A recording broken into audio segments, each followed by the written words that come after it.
baking soda, some oil and water.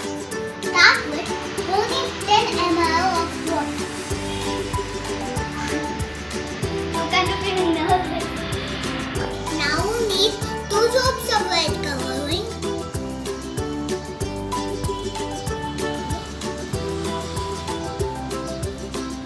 It's already turning red.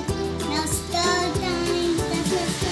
It's already looking like lava already. We need 20 ml of vegetable oil. Pour it in. It's already ready to cook. Oh, it dropped some. We're going to put that into the last step. We're going to put half scoop of citric acid into the liquid and let's see what it does. Oh, so okay, here it goes.